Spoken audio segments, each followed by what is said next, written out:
Just a second, something sitting on top of mine.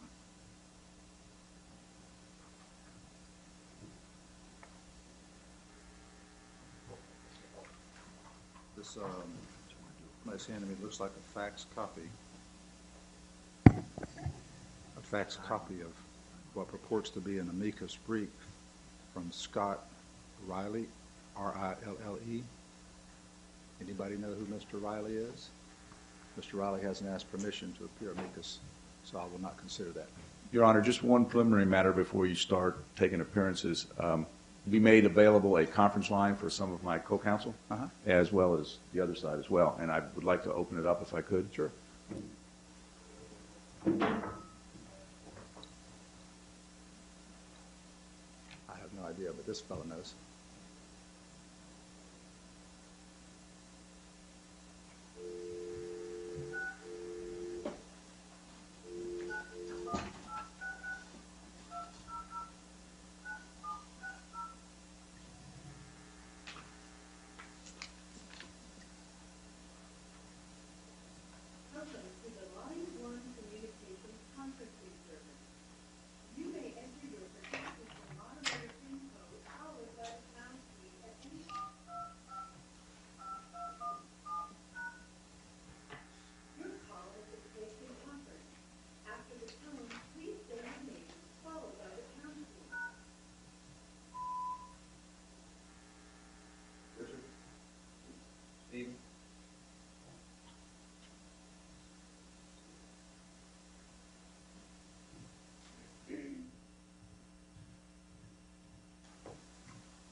Hello? This is Judge Lewis. Who do we have on the phone? Hello, can you hear me? Morning, Your Honor. Good morning. I'm going to put the volume up a little bit. Who is that on the phone? Hello, Your Honor. This is Stephen Rosenthal in Miami on behalf of President Obama along with Mark Herron. Okay. Good morning, Your Honor. Also on behalf of President Obama, Richard Rosenthal. Okay. Anybody else? I thought you said somebody on this side. It was available to you. We don't have anybody else, Your Honor. Larry Clayman for the plaintiff, Michael Dolph. Good morning. Okay, Mr. Clayman. Who else you got there with you? I've got my assistant, Courtney Butcher, and the plaintiff, Michael Dolph, sitting at my left. All right. And who we have over here? On behalf of President Obama, Mark Herron, Brennan Donnelly, Rob Telfer. Okay. And for the Secretary? Your Honor, Daniel Nordby on behalf of Secretary of State Detzner. Along with me is Ashley Davis. Okay. James Peters on behalf of the Elections Canvassing Commission, Your Honor. Looks like everybody over there. Who wants to go first? It's motions to dismiss over on this side.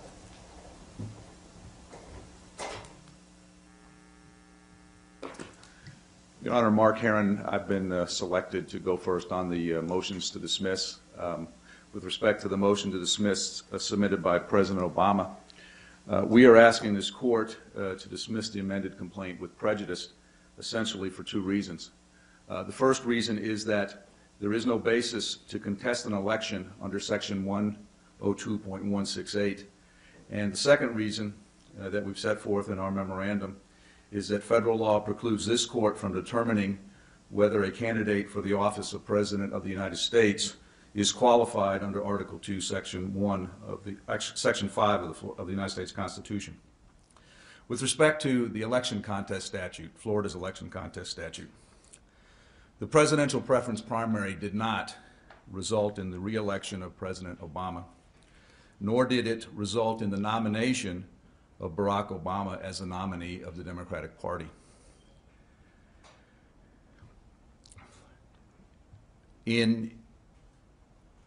Plaintiffs argue that Republican State Executive Committee versus Graham compels a different result, and we disagree with that assertion and conclusion. First, Graham construed Section 101.252, subsection 1 of the Florida statutes, which details what happens when only one candidate qualifies for nomination and election to office. Individuals participating in the presidential preference primary have not qualified for nomination and election, as that term is used in Section 101.2512. And let me show you why. For example, specifically, candidates for the office of President of the United States have not yet qualified for that position. They did not qualify during the federal qualifying candidate period. And again, in our supplemental memorandum, we show you why that's the case. And in the section of law that deals with the qualification of federal candidates, there is a specific exception for candidates who qualify pursuant to 103.021. In addition, Section 103.021 provides the manner in which presidential candidates get on the ballot and establishes a deadline of September 1 for both major and minor political parties affiliated with a national party to submit their electors to the state. That is when they assume ballot position.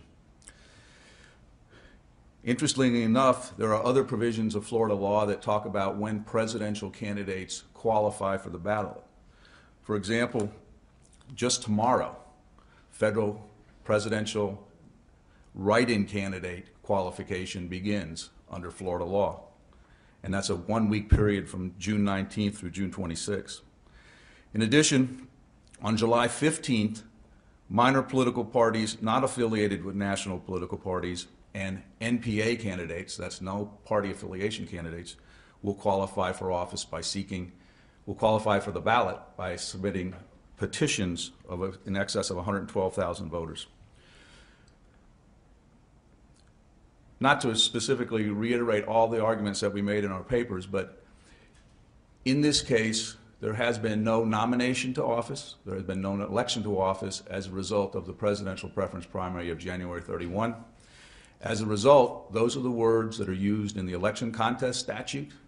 The contest statute needs to be construed strictly, according to Ambler versus Norman case. And as a result, there is no set of facts that can be pled by the plaintiff that entitles him to relief under the election contest statute. Briefly discussing the issues arising under the Constitution of the United States. The method of electing the President of the United States is different because of the Constitution of the United States than any other election in this country. There is no direct election, as you know. You asked at the hearing we had previously, you kind of pondered or posed why we do this thing this way. And the reason we do it this way is because of the Constitution of the United States. It talks about in Article 2, Section 1 about each state appointing electors. And under Florida law, there is a statutory scheme that is consistent with those provisions of the United States Constitution, Article 2, Section 1. The 12th Amendment to the United States Constitution talks about what happens when the electors get together and how they cast their ballots. And implementing that, there are statutes in the state of Florida that are cited in our supplemental memorandum that deal with the meeting of the electors here in Tallahassee on a date set by the Congress for the submission of those, or for the casting of those electoral ballots. And finally, the 20th Amendment to the Constitution of the United States and 3 U.S.C. 15 provides processes in the case that either a candidate for president or vice president or both fails to qualify, and it provides specifically in 3 U.S.C. 15 for procedures for raising qualification challenges to the electors, to the president, and for the resolution of those challenges by the Congress. Courts in other states, federal courts, and we cited them in our brief and our memorandum to you, have dealt with this issue. And they have concluded that because of these processes set out in federal law, that any judicial review of the qualifications of the candidate for president of the United States, if it exists at all, happens after the Electoral College meets and casts its votes, after the consideration of any challenges by the Congress. And again, the cases we've cited in our memorandum conclude that courts of the individual 50 states are not particularly suited, they are precluded from judging the qualifications of candidates for the President of the United States because of provisions of the United States Constitution. I would like to reserve some time for rebuttal, and I believe that Mr. Nordby will follow me in this presentation. Thank you.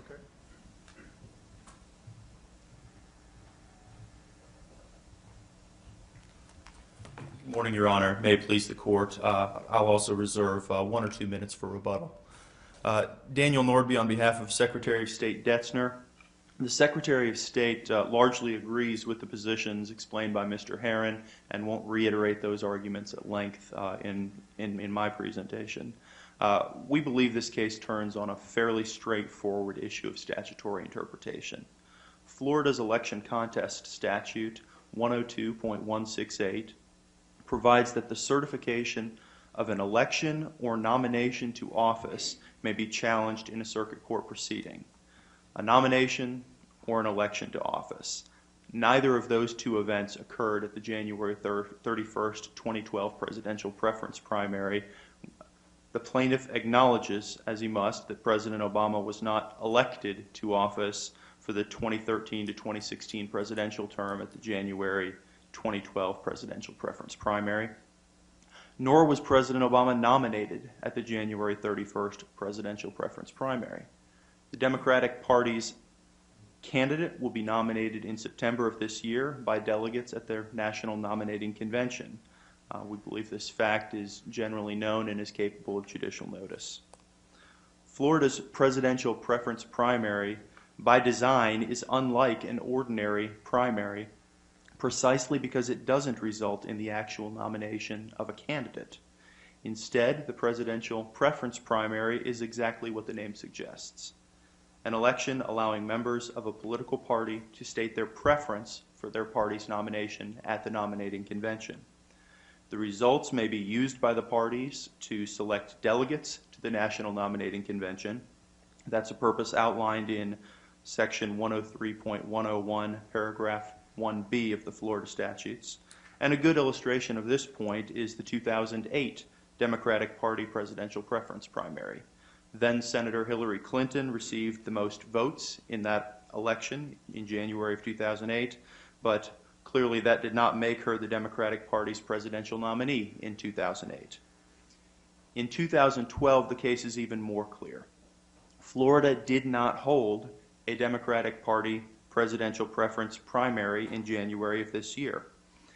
Again, if judicial notice it cannot be taken of that fact, we have submitted an affidavit with our motion to dismiss and alternative motion for summary judgment, Exhibit A3 of the Secretary's motion to dismiss, which is a true and correct copy of the official certificate of the Elections Canvassing Commission for the January 31st presidential preference primary. It's signed by the members of the Elections Canvassing Commission, and Your Honor will note that only the Republican contest is contained on that certificate. There was no Democratic Party presidential preference primary, therefore there's been no election, no certificate of nomination, and there can be no election contest under the plain terms of 102.168 of the Florida statutes. Now, the plaintiff attempts to avoid these incontrovertible facts in two ways. First, he characterizes the presidential preference primary as a contest resulting in the, quote, Florida Democratic Party's nomination to the convention. This demonstrates a clear misunderstanding of the delegate selection and nomination process. An additional exhibit to the Secretary of State's motion to dismiss are the actual delegate selection rules adopted by the Florida Democratic Party, which do not contain the concept of a party nomination to the nominating convention. Instead, it's a selection of delegates in more of a traditional format. The second argument that the plaintiff makes is that Section 101.252 of the Florida statutes states that where only one candidate for office has qualified, the name of the candidate shall not be printed on the primary election ballot, and the candidate shall be declared nominated for the office. Now, the problem with that argument is that the statute that applies here is not 101.252, the statute generally applicable to candidates, but a more specific statute containing similar but different language that does apply to candidates for the presidential preference primary. And we've cited in our papers to 103.101 of the Florida statutes, which states, if, however, a political party has only one presidential candidate, neither the name of the candidate nor the names of the candidate's delegates shall be printed on the ballot. This statute, specific to presidential preference primaries, does not contain the language in Section 101.252 of the Florida statutes, which goes on to say, and such candidate shall be considered nominated at that time. The more specific statute here prevails over the more general, and 101.252 does not apply in the context of a presidential preference primary. Unless Your Honor has questions of the Secretary of State, we'd ask the court to dismiss the plaintiff's complaint with prejudice because it's incapable of amendment, or in the alternative, if Your Honor feels that judicial notice may not be taken of some of the facts contained in our affidavit, we'd ask for summary judgment in favor of the Secretary of State. I do have a question. It may not be all that pertinent, just curious. Under the election contest statute, are there listed specific grounds, or can it be anything? Your Honor, there are specific grounds listed in the election contest statute. I won't put you on the spot and tell me exactly what those are, but what's that statute again? It's 102.168. I'll be looking at it. It's subsection 3 of that statute. An election may be contested on grounds of misconduct, fraud, corruption, ineligibility of the successful candidate, receipt of a number of illegal votes, or rejection of a number of legal votes sufficient to change the results of the election, and so forth. Okay. Thank you. Thank you. Mr. Kleiman? Thank you, Your Honor. Just take a moment to set up.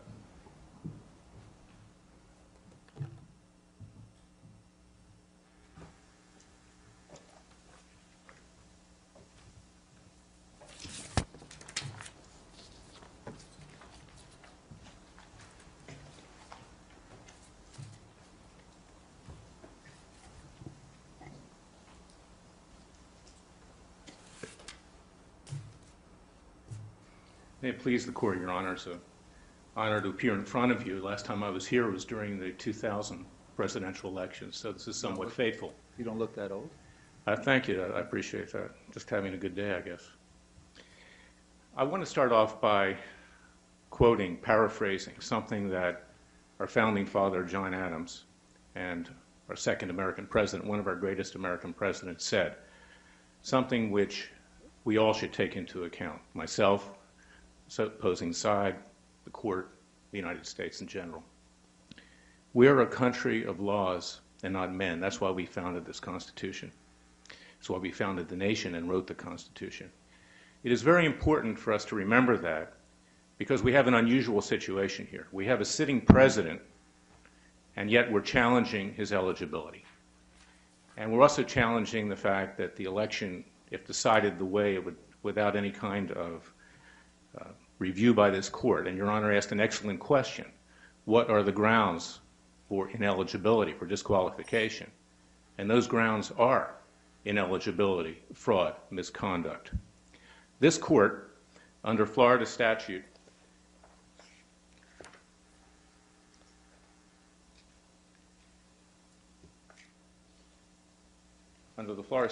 has an absolute duty to determine those grounds, and the court cannot escape that duty.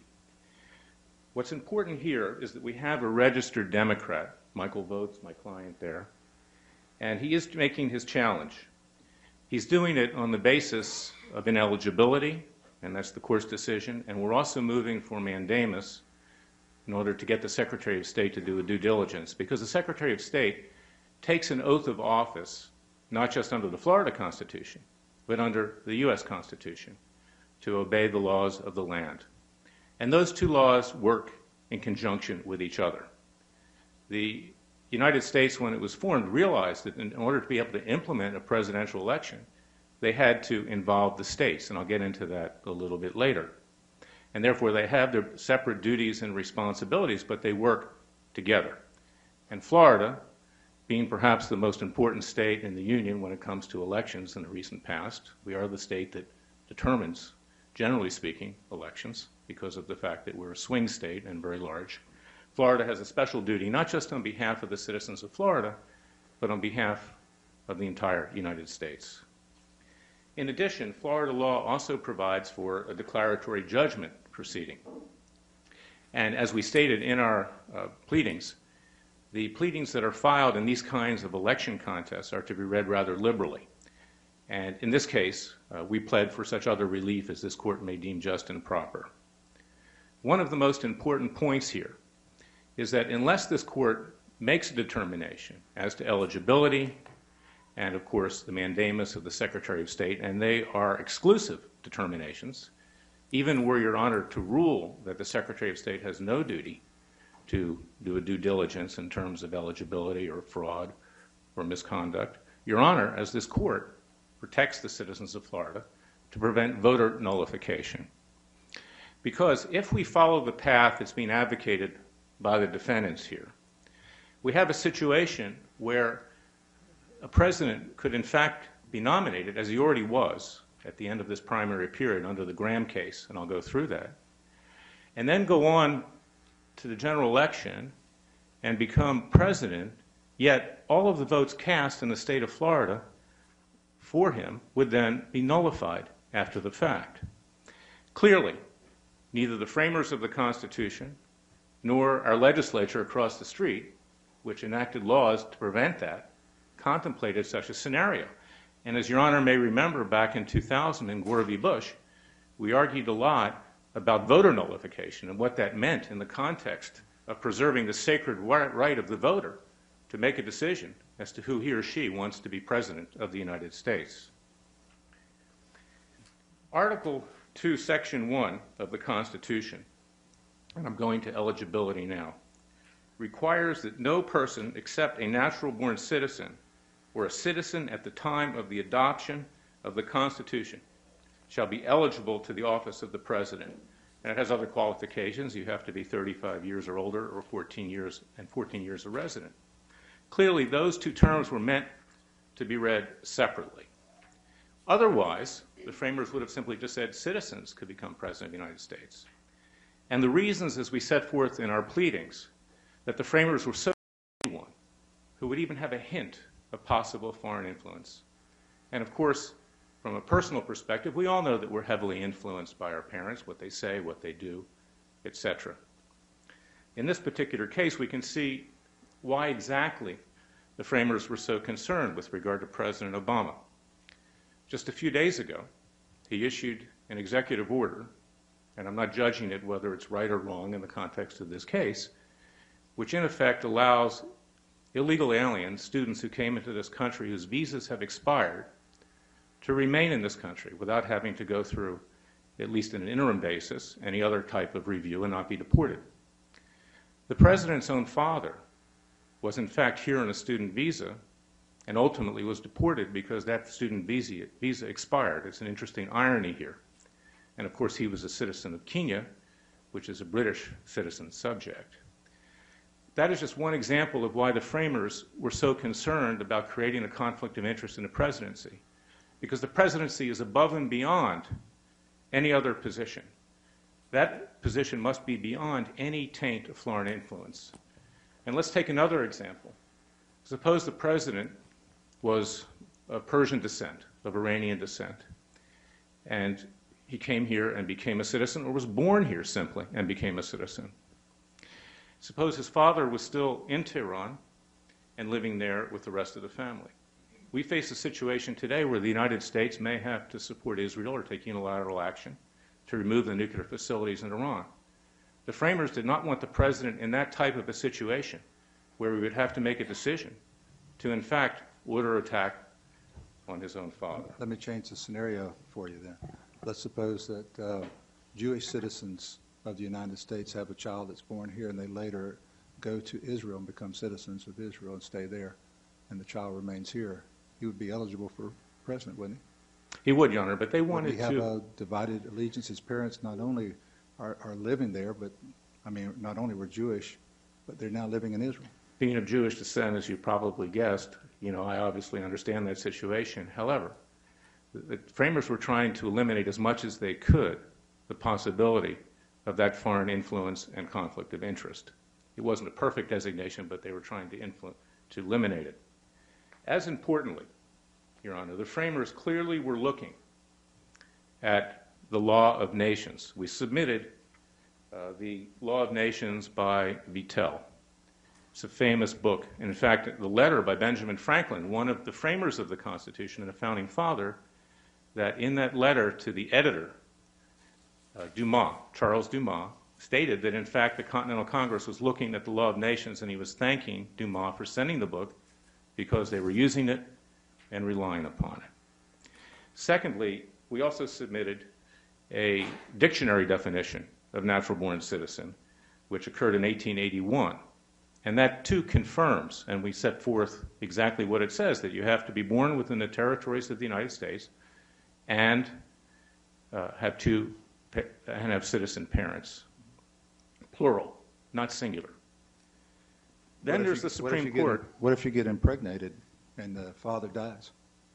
Not a natural-born citizen? Who gets impregnated? A woman gets impregnated by an American citizen. She's an American citizen, but the father dies before the child's born. Not a natural-born Still was an American citizen. Not a natural-born citizen? Yes, if the two parents were American citizens, then Well, but born of parents, you're not born of parents if they're not around. Both of them. As a matter of fact, well, no. both If died the in mother, accident. if the mother that is the mother of the child is not a citizen, then you're not a natural-born citizen. If that ultimate mother does. They were both citizens at the time of the conception, but not at the time of birth. You're not born of. Yeah, that's fine. Why? Because you have two citizen parents. You're not influenced by a foreign source. Minor v. Happersett, and I'll go back to that if Your Honor would like. Minor v. Happersett deals with that as well and defines a natural-born citizen as born within the territory of the United States to American citizen parents. Now, to answer your question, yes, the mother was an American citizen parent at the time of conception. There's also the Venus case where Justice John Marshall repeats the definition of natural-born citizen and cites Vittel. Let me go back to this because I'm interested in that concept. If let's say they're both parents at the time of conception, and the father, who has a Middle Eastern background, as you brought up, decides I'm going to renounce my citizenship and goes over to Iran and now is a leading protester and anti-American advocate over in Iran. Could that person then be president? I don't think the framers addressed that directly, nor did the dictionary. And I'm not going to make my decision on the basis of that hypothetical. Well, but I would say strictly under the Constitution, which is what we are empowered, and you are empowered, Your Honor, to interpret, that as long as the citizen was at the time, the parent was a citizen at the time of conception or birth, or is in fact the father. That's my question. That would be a natural-born citizen. That was my question. Is conception? And the point I'm making is the framers. My question was: is it conception or birth? Born of parents at the time of conception, or born of parents at the time of birth? You can't be born until you're born. Well, it just says born of two citizen parents, and that's a general phrase, which of course deals with conception, birth, emanating from those two parents. You see, the reason I ask it is because you don't contest the fact that Mr. Obama's mother was a citizen of the United States at the time of birth. No, we don't contest that, but the father was a British subject at that time. Yes. And the framers. So you think it has to be at the time of birth, both parents then have to be citizens of the United States. And if there's only one parent. It says born of. That's a general phrase which means emanating from, in effect. And in this particular case. What if it's artificial insemination and you don't know who the father was? Then you're out of luck to be president. Okay. See, the point is this, Your Honor, is that the president's not like everybody else. He's not like you or me. If that was the case, the framers would have just simply said citizens. You know, the 14th Amendment came in and naturalized the slaves, correctly so. But at that time, if their fathers and mothers were not American citizens, they could not have been president of the United States. Of course, today that's not the case. But The framers were dealing with a certain set of situations, and the Constitution is clear on this. And that's why I also cited the Venus case. And if you look to Article 1, Section 8, which deals with laws with regard to the sea and crimes and other things committed there, the framers particularly wrote into the Constitution the law of nations. They were following the law of nations, and that's what's key. Now let's get to the issue of Graham, because this is something, what the defendants are doing are basically just trying to push the issue down the road and create a fait accompli. It's a shell game. And obviously, neither the Florida Constitution nor the federal Constitution, the U.S. Constitution, nor Florida legislative statutes would ever sanction what they're saying. Graham was very clear, and that following the Florida statute, and this is a phrase which my esteemed opponent failed to talk about, the Secretary of State's counsel. He clearly left this quote out of his quote of Florida Statute 101.25 to paren 1, close paren. When there is only one candidate of any political party qualified for an office, the name of the candidate shall not be printed on the primary election ballot, obviously because he or she is the candidate, so you don't need to vote for him. This is the phrase that was left out. And such candidate shall be declared nominated for the office. So at the point of the primary and at the point of the Secretary of State's certification, which occurred on January 31st and February 14th, respectively, of this year, President Obama was nominated as a Democrat candidate. And it's for that reason that the Graham Court, and that's a Florida Supreme Court, it's not just some circuit court case or a district court case, it's Florida Supreme Court, said that that's the date that we must use with regard to the nomination of a candidate. That applies whether it's a federal or state candidate, president, or otherwise. The Graham Court said, quote, that candidate was automatically nominated for office. So what my opponents are talking about is just simply not true. It's not true. And they misstated and misquoted and omitted a substantial portion of what Graham said. And Graham said we're ruling that way, this Florida Supreme Court, for three reasons. Number one, the rest of the election law is silent as to who shall declare an unopposed candidate to be the nominee and when this declaration is to be made. So you have to have some date, and this obviously is the date written in the Florida statute. If Your Honor were to rule otherwise, you would be thumbing your nose at the legislature across the street. I know sometimes that's necessary if it's unconstitutional, but this is not unconstitutional. This squares with the U.S. Constitution. Secondly, if any meaning is to be given to Section 102.252, paren 1, close paren, one can only look at the date qualification closed, for it is only after that time that a contender can be called unopposed. This is the operative date of the statute. I'm quoting the Florida Supreme Court.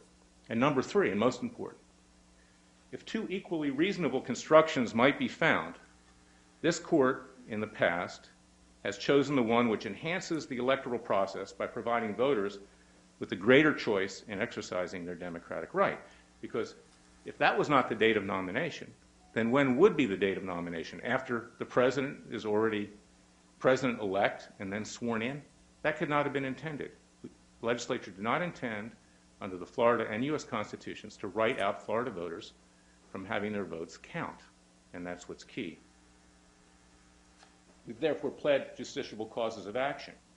Now, they do a shell game with regard to two parts of the Florida law. They say one part deals with the president, and another part deals otherwise. What they fail to mention is the part that actually set forth what Graham found, the Florida Supreme Court, deals with all elections in Florida. It's the general election rules. And we cited in our brief cases that show that when two statutory provisions, in this case, in fact, it's the same statutory provision within the Florida election laws, when they're not in conflict and work in tandem with each other, you don't read one of those out. And the part that deals with the president does not say in any way, that it nullifies when a candidate is nominated for office. And the reason it doesn't say that is because of common sense. Can anyone doubt that President Obama was nominated as the Democratic Party nominee? particularly when they didn't submit his name. And the reason they didn't submit his name is because operation of law, he was the nominee on the date of the primary. That's when it closed. And the Florida Supreme Court has said in Graham, you have to read it in a way, Your Honor, that protects the voters' rights, not which nullifies or renders inoperative those rights. This court, Your Honor. Do the voters have a right to say who's the Republican or Democratic nominee? If there's in fact, yeah, the statute does say that when there's more than one. Yeah, but when there's only one and the Democratic Party puts that forward, they don't have a right. But why is that? What constitutional requirement is it that I get to vote on who the Democrats want to put up or the Republicans? Isn't that just part of the organization? In other words, if you're a member of the Democratic Party or the Republican Party, the two major political parties, they have their rules and they say, this is how we're going to go about deciding who we're going to put up for whatever office it might be. Here it's president. Article 2, Section 1, Clause 2 of the Constitution, this is how the two constitutions work in tandem, provides for the electors, those who constitute votes for the president-elect are to be designated exclusively by the state legislatures. Right. And the state legislature in this case said that if the party puts up one candidate, then that is the nominated candidate. In the Republican side, they put up a number of candidates, and the people of Florida got to vote on that. And let's remember, Your Honor, as well, that we have third parties. Okay, so we're not limited to those choices, ultimately, in any election. But the Democratic Party has chosen to nominate President Obama. Right. Otherwise, we'd have to call in a Ouija board to figure out who the Democratic Party nominated. But my point is that you're saying the voters are the one that count, but the voters don't necessarily decide who, except for the fact that the political parties ask the voters. They can have primaries. They don't have to. When you register, Your Honor, as a Democrat, you're accepting the nominee of the party, but you want to be able to vote for someone who actually has a chance of being president, not who will later be nullified to be president. But there's no constitutional provision, nothing setting up parties, either the Democratic or the Republican Party. Why do they get to decide? Who does decide then, Your Honor? Pardon me? Who does decide for the Democratic Party?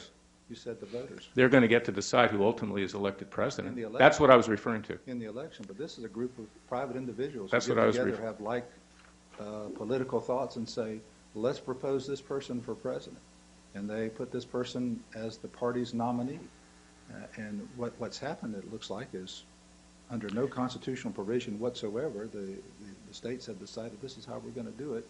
And if you want to tell us who your nominee is, tell us who your nominee is. No, Your Honor, there was a constitutional provision, that's Article 2, Section 1, which grants authority to the states to do it. But the legislature could have a session over here and decide who we're going to send up. Wouldn't be a Democrat, wouldn't be a Republican, it could be anybody. Well, in fact, there is a provision in the law where the governor, if someone is declared, and this is important, ineligible or having obtained their right to appear in the election as a candidate by fraud or misconduct or whatever, that the governor can call a special election.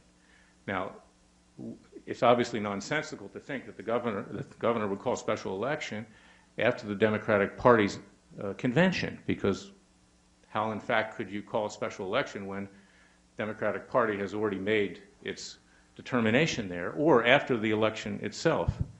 This legislature did nothing differently than what the framers of the Constitution would have done in granting it power over electors. We do have a system of government here which is a republic, a representative system of government. It's not a democracy, it's a republic. And that's why the laws are written the way they are, representative form of government. Your Honor, with regard to the timing of your decision, whatever decision you make, it's going to go up on appeal, one way or the other. If I win and my client wins, they're going to appeal it, and vice versa. And I urge you, on behalf of the citizens of Florida and on behalf of the citizens of the United States, we are the most important state in the United States, I believe, and I'm proud to be a Floridian. And I'm proud that you're on the case, because you have a reputation of making hard decisions, sometimes not even politically prudent decisions, but decisions based on the law. And we're a country of laws and not men, as I said at the beginning of this. And that's why I'm talking from the heart right now, because this is a political hot potato. you know, there were several disparaging comments about my client in their brief. We made none about the President of the United States. Is that we have a right as the President, as citizens, to have someone nominated according to the Constitution, not according to notions that may have evolved in people's heads over time. And the fact that President Obama is currently the President should have no bearing on whether or not this decision is made. Your decision will probably go to the District Court, probably go to the Florida Supreme Court, may even go to the U.S. Supreme Court. And therefore, I urge you and I ask you, and I know that you're a fair person, to write that out of the equation here. And whatever other states did are irrelevant. It's not Florida and it's not Judge Terry Lewis. Most people won't even discuss this issue because anyone who's discussed this issue, frankly, in the past has been disparaged, called a racist or this or that. It has nothing to do with that. I, for one, was proud that we can elect anybody in this country, regardless of their skin color, race, religion. Being Jewish myself, I'm proud of that. But there is a reason for this. It follows a statutory framework. If you look at the Happersett case and even the Kim Ark case, which is in the briefs, Ark is not compatible with your analysis here. That was dealing with the child of a Chinese who were in this country that was simply naturalized. The court did not address at all the issue of natural-born citizen with regard to the facts of that case. And in fact, they reiterated the Happersett definition, Minor v. Happersett, 2 times in that decision. In the Kim case? In the Ark case. That's the case that they rely upon, Wong Kim Ark. That case is inopposite, not on point, but there's an important quote in that case, quoting an essay by Mr. Binney, where he said, if born in the country, a person is as much a citizen as the natural-born child of a citizen, and by operation of the same principle. What they're saying is that this Chinese child can have all the rights, except running for president, that anybody else would have in this country. But running for president is something different. And you have to go back in time to see what the framers were concerned about. We cannot write things into the Constitution just because it seems convenient and lets people sidestep a very important issue, which has dogged this country. And I might add, there are candidates on the Republican side currently who wouldn't qualify as natural-born citizens either. Some candidates for vice president. The framers did not contemplate allowing any foreign influence. And I might only add, and I would like to save some time in rebuttal. Actually, their motion, so they get the rebuttal, so don't save any time. If Your Honor would grant me if they say something that I need to address. But the point is this, is that we all know, and I know from my personal experience, how heavily I am influenced by my parents. We all are. And that's why the framers wanted a situation where the president, in terms of his background, in terms of his links to the United States, wanted someone who was born in this territory to 2 citizen parents. They wanted a president who, to the extent they could, and you asked some hypotheticals, to the extent they could, they wanted to eliminate that possibility because this was a new nation which was very fearful of being undermined. In fact, John Adams himself passed a law, the Sedition Act, later, with regard to even comments being made, which shows the sensitivity, I'm not supporting that law, but it shows the sensitivity of the framers to undermining this new country. And we must abide by the Constitution. We can't write things into it. I thank you very much, Your Honor, for your time. Yes, sir. Mr. Harden, you wanted to have a rebuttal?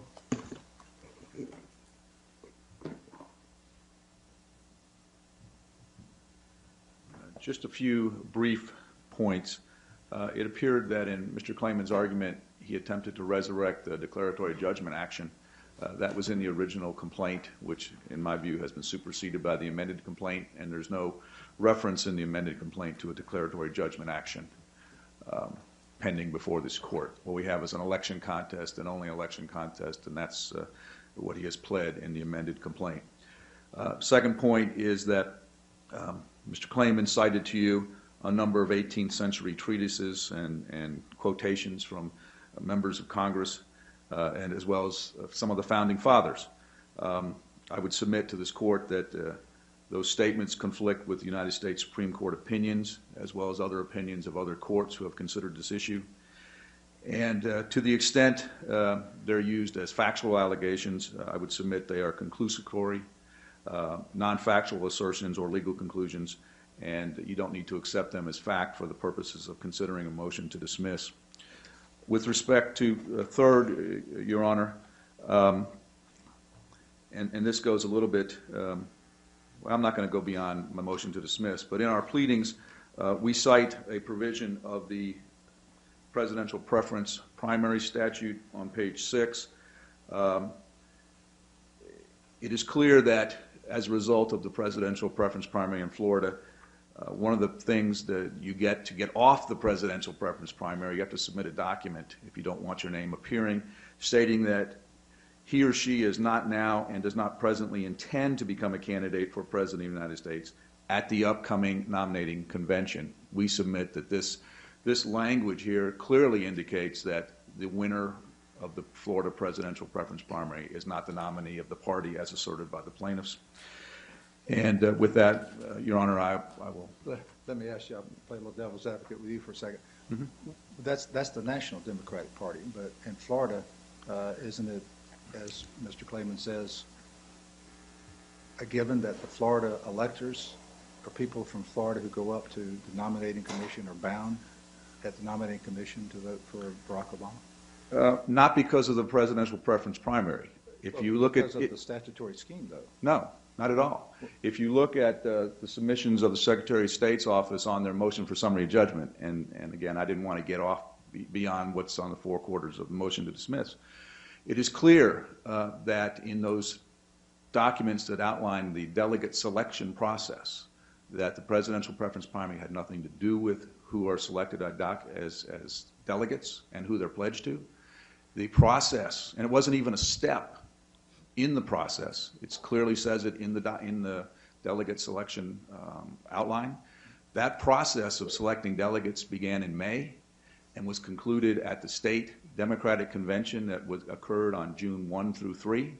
That's when the delegates were selected who would go to the nominating convention and who they were going to be pledged to. Had no relationship to the presidential preference primary. Well, regardless of where it was, in terms of, wasn't there a letter from the head of the state Democratic Party to the secretary saying this is our nominee? It said that this is the only candidate whose name will appear.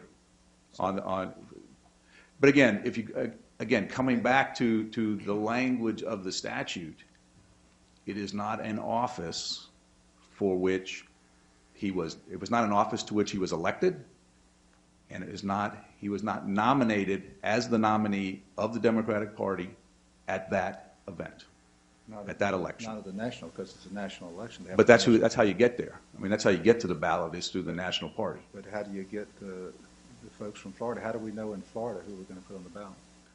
How do we know? Oh, very clear. On September 1st, the state party will submit the names of the electors, who will be the electors whose names will be on the ballot, or whose names will be represented by President Obama's name being on the ballot. Remember, we don't directly elect the president. We elect electors. Right. But that's what I mean. But those electors from Florida are bound to vote for the person that the well, but but not because of the presidential preference primary.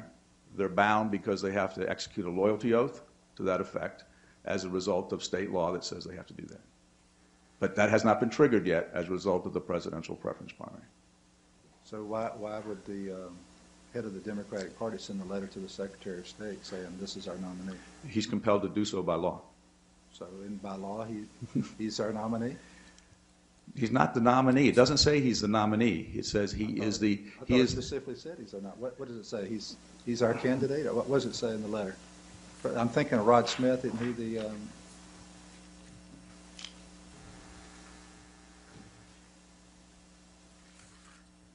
It says, and this is Exhibit A1 to the Secretary of State's motion for summary judgment. It says, pursuant to Section 103.101, subsection 2, as amended by Section 47 Laws of Florida, and at the direction of the State Executive Committee, which met on Sunday, October 30th, 2011, I am submitting the name of the following Democratic candidate to be placed on the 2012 presidential preference primary, Barack Obama. Doesn't say he's the nominee. It's, again, what the president... How do you get on the ballot if you're not the nominee? Again, you look at the statute, Your Honor. It talks about you submit names of people who are running, who want to be candidates for president. It is a presidential preference primary. The Republicans submitted 8 names. They're not the nominees. Okay? We submitted 1 name. He's not the nominee. He was the only person submitted by the Florida Democratic Party for consideration on the presidential preference primary ballot. Again, the result of that, though, did not elect him president and did not make him the nominee of the Democratic Party, because that process takes place later on, and that name will have to be submitted on or before September 1st, or the names of the electors. Okay. I have 2 minutes here when they're done. We'll see. Thanks.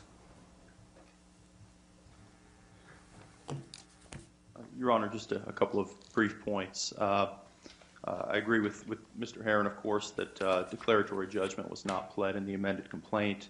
Although mandamus was referenced in the prayer for relief, I think under the facts here it should be apparent that the Secretary of State does not have a ministerial duty to inquire as to the eligibility of candidates whose names are presented to him. Plaintiff's counsel suggested that I had omitted language from a statutory quotation the last time I was here, and I wanted to be perfectly clear that the statute I read from was 103.101 of the Florida statutes, not 101.252 of the Florida statutes. And the reason I read 103.101 was precisely to illustrate the fact that the language plaintiff relies on about a candidate therefore becoming the nominee is not present in Chapter 103 in the statute dealing directly with presidential nominations and the presidential preference primary process.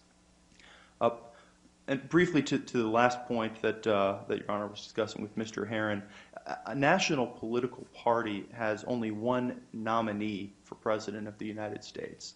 And the national parties select those nominees. They nominate them at their national nominating conventions this year in late August and early September.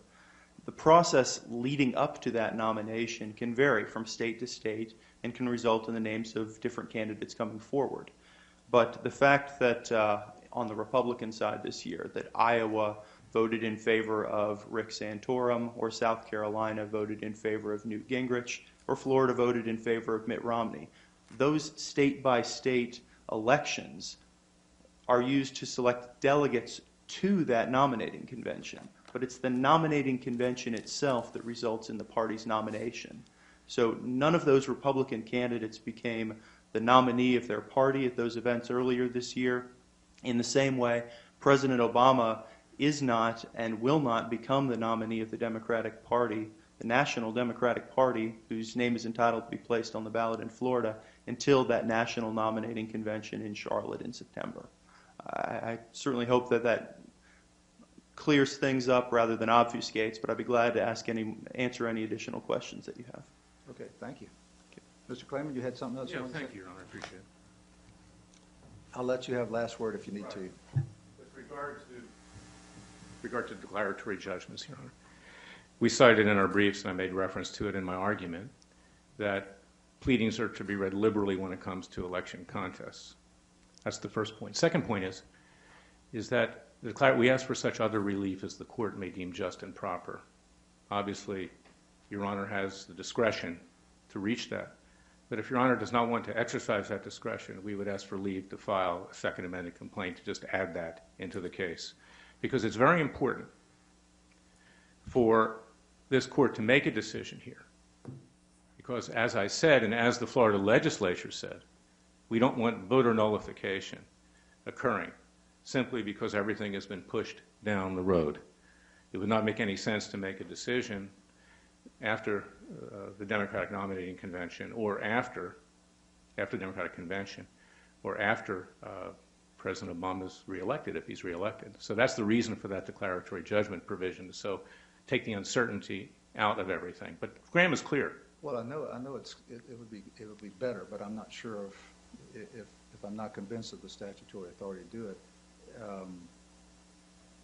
like I suggested to you before, it looks like the voters of Florida don't have a say at all in terms of who the nominee is for the Democratic Party. It's going to be, as you say, only one person. Well, and that's the reason why, Your Honor, that we have these provisions to address the issue now. So I was talking about timing, is that Your Honor has to address the eligibility issue by Florida law. Your Honor, therefore, should do so now, and if Your Honor wants to do it... But the question is, they say there is no nomination yet. You know, I know it would be nice to decide it before it's done, but if the nomination is not, in fact, until the national convention in... Well, that's what they say, Your Honor, because they want to pull the rug out from under this court. You see, let's run away and live again and fight another day, and by that time, it'll be too late. You can't challenge it. Why would it be too late? In other words, it's not like you took the voters didn't have any say to start with, so it's not like you're disenfranchising the voters as to who the... If the Democratic Party proposes somebody for candidate president who's not qualified under the Constitution, that's their loss, right? I mean, you'd end up Well, with... they did it one time. They would like to do it again. Yeah, it would not be Okay. eligible. This time, however, you know, we prepared and we're in court, and we're asking the court to avoid the situation that we had before. And Your Honor asked an excellent question, and that is these electors that go up from Florida are simply empowered to vote for Obama if, in fact, you know, he's the president-elect. There is no mention in any statute, federal or state, as to how you determine eligibility at that point. And that's why the framers and the Florida state legislature has given that authority to you, Your Honor. It was delegated to the states by the federal government, and Florida legislature is simply providing a provision to make sure that the person running for office is eligible to be president. You know, that's a matter of common sense. And as the Florida Supreme Court said in Graham, where there's two interpretations, you have to go with the interpretation that favors the voter rather than a particular candidate.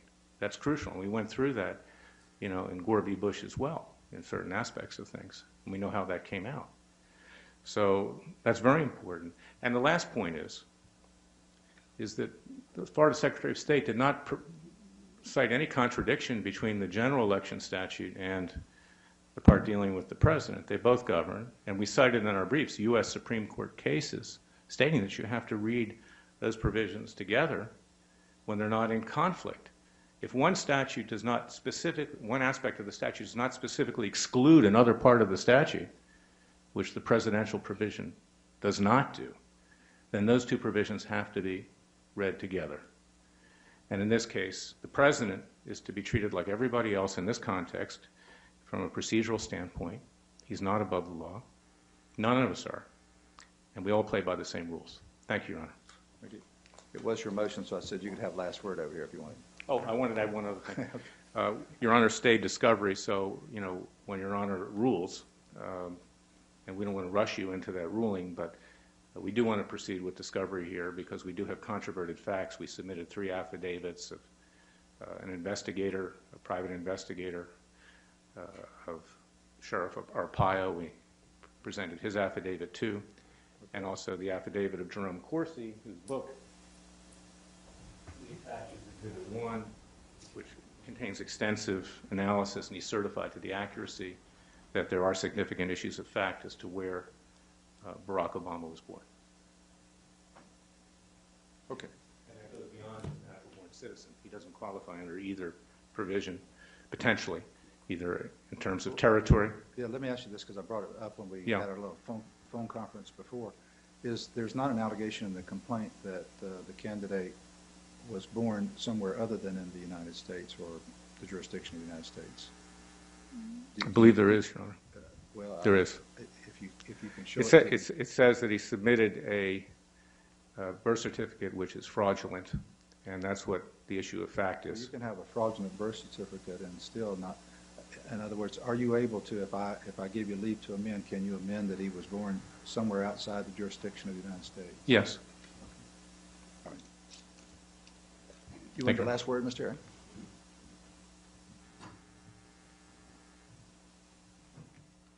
We'd urge you, Your Honor, to grant the motion to dismiss for failure to state a cause of action, thus not permitting an amendment to change the cause of action to something other than an election contest. We would also urge the court to do that relatively quickly because, again, I believe that in the event there is a decision, people will be seeking review other place. Thank you. Okay. Secretary of State rests. All right, very good. Let me ask y'all if you would help me out on this and send me a proposed order that you think I should sign. Send it to me digitally so I can take it and craft my own, but that would help me because y'all like to cite to all those statutes, and that's easier for me. Would you do that for me? Your Honor, would you want an order that contains legal analysis in it as well, or do you Yeah, write your own memorandum opinion on this? Well, whatever you think would stand up on appeal, your grounds, what you've argued, and Okay. what you think should go into an order. And like I said, I'm a little idiosyncratic when it comes to my order, so I'll probably take whatever y'all give me and craft my own, but that does help me. We will, Your Honor. We will be filing expeditiously a motion to amend. Okay. Well, you don't need to file the motion. I've made a note of it that you'd like to be able to amend if Okay. I grant. And so I would only not do that if I thought there was nothing you could do to amend. Somebody, it doesn't have to be, if everybody wants to send me a proposed order, can we agree on a deadline to do that? Today is, what's today? Monday? Your Honor, we'd, behalf of the defendants, we'd suggest this Friday. We'd ask for some additional time, Your Honor. We don't have the resources of Obama. How about 7 days, 7 business days? 7 business days is next Wednesday. That's 10 days from now. I'd like to put some analysis in there, so we just don't want to give you an It order. would be pretty much what you've already put in your stuff. It shouldn't take that long. How about Monday? That's a That'll be week from fine. today, okay? And I was suggesting calendar days. calendar days, okay. And I will try to get something out very quickly as soon as I get that from you. Can somebody take responsibility for giving me some envelopes that has everybody's name and address? Mr. Harrell will take care of it. Okay, very good then, thank you. We'll say bye to you on the phone. Thank you, Your Honor. Yes, sir.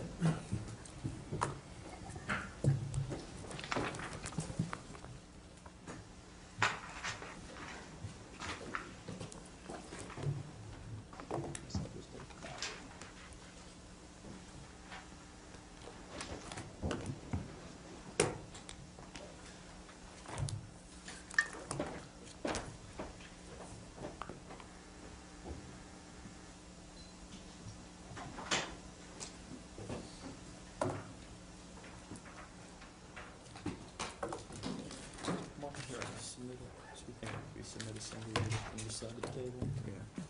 I'll take a crack at it. I'm fine with that. Yeah, because I've got most of it done, and the only debate I had when I was preparing it last night was whether I was going to stick a bunch of law in it, so I just go stick a bunch of law. Sure, with us. Oh, yeah. Put the right on there. Just You all want to share in the next money transfer? Jeez. Hey, you've raised $1 billion. You get the credit.